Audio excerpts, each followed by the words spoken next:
My name is Madara Didrihsone. I work at Latvian State Archive of Audiovisual Documents.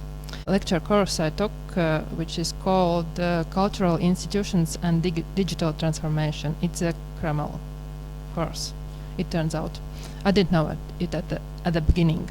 At my job at the archives, my direct responsibilities are not related to communication, but I observe some difficulties with communication in archive in general, and the biggest problem to my mind is that communication is not considered to be one of the main responsibilities of an archive. We have to preserve documents and make them available to people who need it, and and the budgets for these cultural institutions are very small, and most of it goes to these primary goals. And so much of the communication tasks, they are given to people who are not trained in these areas as a side job, mainly. And it's often perceived as some kind of disturbance. And so, and I hope that these courses will help me to be better at these side jobs. At the beginning, when I started working at archives, I perceived it as a value itself, as a big cultural value with a long history, because archives have been with people since the birth of civilization. And the thing is, I thought that the archive is an institution who doesn't have to try to get attention. It's such a big value. It should be like clear to all. It should just stand there and be valuable.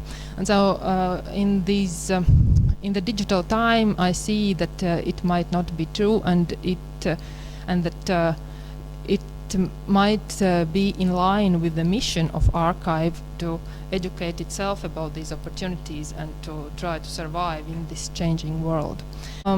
I would not suggest new training methodologies to Kreml necessarily, because I don't think that new is always better, and you should do the new thing just because it's new. I think it's a problem of these times. But I would suggest you to use the best working strategies, and in my experience, they are maximizing concreteness in tasks, because it's often hard for people to do things that they do not perceive as being concrete, where they know what to do and they feel it, like almost can touch the thing.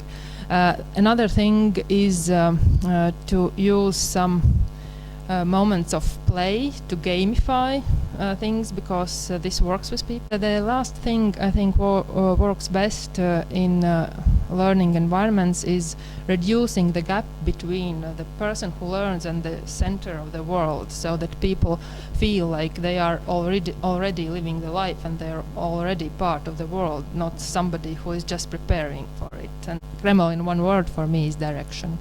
Kreml make culture stronger.